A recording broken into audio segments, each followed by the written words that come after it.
नमस्कार, एस्ट्रो तक में आप सबका बहुत बहुत स्वागत है। मैं हूं प्रवीण मिश्र। सावन के महीने में भगवान शिव का रुद्राभिषेक करने की सरल विधि क्या है? देखिए, सावन के महीने में शिव जी का पूजन करने से विशेष मनोकामनाओं की पूर्ति होती है। इसलिए सभी भक्त चाहते हैं कि भगवान शिव का रुद्राभिषेक अवश्य कर लें सावन के महीने में, ताकि उनकी मनोकामनाएं पूर्ण हों और जीवन की परेशानियां दूर हों। लेकिन रुद्राभिषेक करने के लिए लंबा चौड़ा विधि विधान बता दिया जाता है, जिसके चलते बहुत सारे भक्त कर ही नहीं पाते हैं रुद्राभिषेक और समय निकल जाता है, सावन का महीना निकल जाता है। तो आज हम आपको बिल्कुल ऐसी सरल विधि बताने जा रहे हैं जिसका प्रयोग करके आप घर में स्वयं रुद्राभिषेक कर सकते हैं। देखिए, यदि आपके पास समय है, आपके पास धन है, तो आप किसी पंडित जी को बुला करके रुद्राभिषेक अपने घर में कर सकते हैं या किसी शिव मंदिर में जा कर के कर सकते हैं। लेकिन यदि आपके पास समय भी कम है और धन भी कम है, तो आप स्वयं भी रुद्राभिषेक कर सकते हैं बिना किसी पंडित जी की मदद के। तो क्या सरल तरीका होगा, कैसे रुद्राभिषेक करना है, आइए पूरा विधान समझते हैं। देखिए, सावन के महीने में 4 प्रमुख सोमवार जो पड़ेंगे, उन दिनों में आप रुद्राभिषेक कर सकते हैं अपने घर में। उसके लिए आपको क्या चाहिए?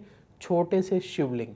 जिन लोगों के घर में छोटे से शिवलिंग हैं तो अच्छी बात है, नहीं तो आप बाज़ार से स्फटिक के शिवलिंग ला सकते हैं, आप पारद के शिवलिंग ला सकते हैं, या आप नर्वदेश्वर लेकर के आ सकते हैं। नर्वदेश्वर छोटे से शिवलिंग पूजा की दुकान में मिल जाते हैं। तो हमें क्या चाहिए? छोटे से शिवलिंग। फिर क्या चाहिए? सामग्री नोट करते जाइएगा, आपको सामग्री भी बता रहे हैं तो लिखते जाइएगा। फिर हम भगवान शिव का रुद्राभिषेक मान लीजिए अपने घर में करते हैं, तब तो हमें शिवलिंग चाहिए। लेकिन अगर मंदिर में जा कर के कर रहे हैं तो वहाँ तो शिवलिंग होता ही है। तो हम पहले विधान बता रहे हैं कि घर में करने के लिए आपको क्या क्या सामग्री की ज़रूरत है कि आप आराम से बैठ के कर सकें। वही सामग्री आप मंदिर ले जा कर के भी कर सकते हैं। तो घर में कर रहे हैं तो आपको छोटे से शिवलिंग चाहिए और एक परात चाहिए जिसमें आप आटा गूंथते हैं ना रोटी बनाने से पहले, तो वही परात चाहिए या उसी तरह की परात चाहिए जिसमें आप शिवलिंग रखेंगे और जब अभिषेक करेंगे तो उसका जल दूध सब उसमें एकत्रित हो सके। तो एक परात चाहिए। और क्या चाहिए? चौकी। चौकी इसलिए चाहिए ताकि चौकी में आप परात को रख करके शिवलिंग स्थापित करके फिर रुद्राभिषेक कर सकें। तो एक चौकी चाहिए। तो ये प्रमुख सामग्री है, ये आपके पास अवश्य होनी चाहिए। और रुद्राभिषेक आप कैसे कर सकते हैं? रुद्राभिषेक करने के लिए कुछ सामग्रियां हैं, नोट कर लीजिए, जो भगवान शिव को अवश्य चढ़ाना चाहिए। तो सबसे पहली सामग्री है कच्चा दूध। गाय का कच्चा दूध मिल जाए तो अति उत्तम, ना मिले तो जो कच्चा दूध आपके लिए उपलब्ध है वो आप कच्चा दूध ले आइए। कम से कम कितना दूध लाना चाहिए? देखिए, कम से कम 1 पाव दूध से भी काम चल जाएगा, आधा किलो, जितना आपका सामर्थ्य हो आप दूध ले लीजिए। गंगा जल ले लीजिए और जो शुद्ध जल है उसमें थोड़ा सा गंगा जल मिला लें तो पूरा जल ही आपका गंगा जल बन जाएगा। तो दूसरी सामग्री हो गई गंगा जल। और फिर क्या चाहिए आपको? दही। कम से कम 100 ग्राम दही ले लीजिए। दही हो गया। शहद, थोड़ा सा शहद, 1 चम्मच शहद। और शहद के बाद अगली सामग्री चाहिए हमें गन्ने का रस। गन्ने का रस ना मिले तो परेशान मत होइएगा, चीनी लीजिए, उसको जल में घोल लीजिए, गन्ने का रस तैयार हो जाएगा। तो गन्ने का रस ले लिया। इसके साथ ही आप जब पूजा की दुकान में जाएंगे तो वहाँ भगवान शिव को चढ़ाने के लिए भस्म मिल जाएगी, भस्म ले आइए। अभ्रक मिल जाएगा, अभ्रक ले आइए। और बेलपत्र, बेलपत्र भोलेनाथ को बहुत प्रिय हैं तो बेलपत्र ले आइए। और इसके साथ ही भगवान शिव को भांग धतूरा भी बहुत प्रिय है, तो जहाँ से आप बेलपत्र लेंगे, फूल लेंगे, वहाँ से भांग धतूरा भी मिल जाएगा। तो थोड़े से फूल और थोड़े से भांग पत्र और वो धतूरे का पत्ता वो मिल जाएगा। शमी पत्र भी मिल जाएगा। शमी पत्र भी उसी दुकान से जहाँ फूल माला मिलता है वहाँ से आपको प्राप्त हो जाएगा। शमी पत्र ले आएँ। तो जितनी जितनी सामग्री मिल जाए तो ले आइएगा, जो ना मिले तो परेशान मत होइएगा कि ये सामग्री तो हमें नहीं मिल रही। तो शमी पत्र हो गया, धतूरे का पत्ता हो गया, धतूरे का फूल हो जाए, धतूरे की फूल की माला मिल जाए तो वो भी ला सकते हैं। और भांग पत्र, भांग के पत्ते भी आपको आसानी से मिल जाएंगे। पूजा की दुकान में या जहाँ फूल माला मिलता है वहाँ ये सब कुछ उपलब्ध होता है। किसी मंदिर के बाहर जो लोग बैठते हैं फूल बेचते हैं वहाँ आपको ज़रूर मिल जाएगा। तो ये सामग्री हमने एकत्र कर ली।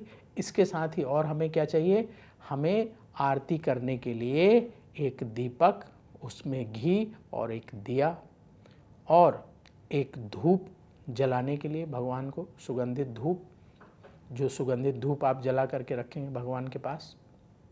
इसके साथ ही और हमें क्या चाहिए, भोग लगाने के लिए सामग्री चाहिए। फल आप ऋतु फल जो इस मौसम में फल मिल जाते हैं वो फल ले आइएगा। आपको केला मिल जाएगा, आपको बेर मिल जाएगा, आपको आम इस सीज़न में मिल रहे हैं, जो ऋतु फल मिल जाए वो फल ले आएँ। नारियल, और अपने घर में खीर बना लें। चावल की खीर, दूध, चीनी या चीनी की जगह गुड़ का प्रयोग करके आप घर में खीर तैयार कर लें। और सारी सामग्री एकत्र कर लीजिए सबसे पहले जहां आप रुद्राभिषेक करने के लिए बैठने वाले हैं। सारी सामग्री आपने एकत्र कर ली। अपने परिवार के लोगों को बुला लीजिए जो लोग रुद्राभिषेक करेंगे। और फिर इसके बाद वहाँ बैठ करके तांबे का लोटा या ग्लास ले लें भगवान शिव का अभिषेक करने के लिए, और धीरे धीरे जल गिराना है। तो सबसे पहले हम चौकी में परात रखेंगे, परात में शिवलिंग रखेंगे, और फिर इसके बाद सबसे पहले गंगा जल मिला हुआ जल है उससे भगवान शिव का अभिषेक करेंगे। अब मान लीजिए आपको, जैसे जब पंडित जी को बुला करके आप अभिषेक कराएंगे तो पंडित जी रुद्री का पाठ करेंगे, लेकिन अब आपको रुद्री का पाठ करना नहीं आता है तो बहुत सारे लोग क्या करते हैं, यूट्यूब चला लेते हैं, उसमें से रुद्री का पाठ चला करके और सामग्री अर्पित करते हैं। अगर आपके पास वो सुविधा नहीं है या आप नहीं करना चाहते तो परेशान मत होइए। आपको क्या बोलना है, ओम नमः शिवाय, ओम नमः शिवाय, ओम नमः शिवाय बोलते हुए आप सब सामग्री धीरे धीरे डालेंगे। जैसे सबसे पहले क्या डालेंगे, सबसे पहले आपने गिलास लिया और उसमें आपने गंगा जल वाला जो जल है, जल में थोड़ा सा गंगा जल मिलाएंगे, पूरा गंगा जल तैयार हो जाएगा। उससे एक गिलास भर करके धीरे धीरे डालेंगे और क्या बोलेंगे, ओम नमः शिवाय, ओम नमः शिवाय, ओम नमः शिवाय, ओम नमः शिवाय। ऐसा कहते हुए एक गिलास जल से भगवान शिव का आपने अभिषेक कर दिया। इसके बाद फिर आप दूध से अभिषेक कर देंगे। इसके बाद फिर आप दही से अभिषेक कर देंगे। इसके बाद आप घी से अभिषेक कर देंगे और नमः शिवाय बोलते जाएंगे, ओम नमः शिवाय, ओम नमः शिवाय। फिर आप शहद से अभिषेक कर देंगे। शहद से अभिषेक करने के बाद गन्ने के रस से अभिषेक कर देंगे, और गन्ने का रस नहीं है तो चीनी घोल करके जो आपने तैयार किया है उससे अभिषेक कर देंगे। और इसके बाद फिर शुद्ध जल से अभिषेक करेंगे। इसके बाद शिवलिंग को अच्छे से साफ़ करेंगे। जो जल, दूध, दही ये सब एकत्र हो गया परात में, उसको हटाएंगे, मतलब दूसरी बाल्टी में डाल दीजिए और फिर से अच्छे से परात को साफ़ करें, शिवलिंग को साफ़ करें। फिर शिव जी को स्थापित करें और शिव जी को तिलक लगाएं। तिलक लगाने के बाद पुष्प चढ़ाएं। पुष्प चढ़ाने के बाद आप फिर बेलपत्र चढ़ाएं। कम से कम 11 बेलपत्र तो अवश्य होने चाहिए। तो ओम नमः शिवाय बोलते हुए ओम नमः शिवाय आपने 11 बेलपत्र चढ़ा दिया। फिर इसके बाद आपने धतूरे का जो पत्ता लेकर के आए हैं वो चढ़ा दीजिए। अगर पुष्प है तो पुष्प चढ़ा दीजिए, धतूरे की माला है तो वो चढ़ा दीजिए। इसके बाद आप अभ्रक लेकर के आए हैं तो अभ्रक चढ़ा दीजिए। इसके बाद भगवान शिव को आप फल चढ़ा दीजिए, नारियल चढ़ा दें और इसके बाद भगवान शिव की आरती करें। और आरती आपको आसानी से गूगल में मिल जाएगी, भगवान शिव की आरती, तो वो आरती करें। आरती करने के बाद फिर खीर का भोग लगाएं और भगवान शिव को प्रणाम करें। प्रार्थना करें कि अगर पूजा में कोई गलती हुई हो तो उसे भगवान शिव क्षमा करें। और इस तरीके से आप अपने घर में भगवान शिव का अभिषेक कर सकते हैं। और इसके बाद जो सामग्री है जिसमें जल, दूध इत्यादि जो एकत्र हुआ है वो ले जा कर के किसी पेड़ के नीचे डाल देंगे और जो आपके शिवलिंग हैं उन्हें वहाँ से उठा करके अपने घर के मंदिर में स्थापित कर देंगे। तो इस तरीके से आप अपने घर में भगवान शिव का रुद्राभिषेक कर सकते हैं। मान लीजिए कि आप घर में नहीं कर पा रहे हैं, मंदिर में जा कर के करना चाहते हैं, तो यही सामग्री जो है आप लेकर के मंदिर चले जाइए और मंदिर जा कर के वहाँ शिवलिंग में एक एक करके अर्पित करते जाएं और ओम नमः शिवाय, ओम नमः शिवाय जैसे आप घर में बोल के सामग्री अर्पित कर रहे थे ऐसे वहाँ भी अर्पित करें।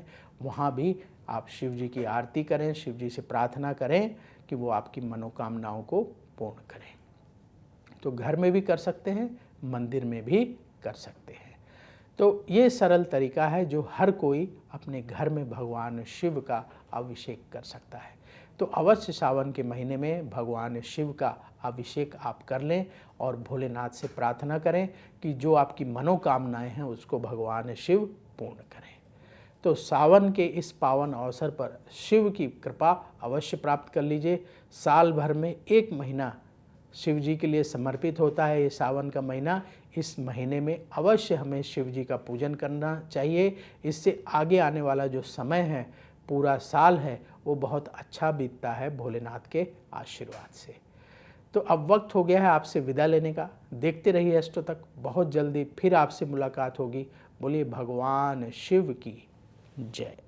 अगर आप मुझसे जुड़ करके अपनी समस्याओं का समाधान चाहते हैं और चाहते हैं कि आपकी समस्याओं को ज्योतिष के माध्यम से सुलझाया जाए, तो आप हमसे संपर्क कर सकते हैं, जुड़ सकते हैं एस्ट्रो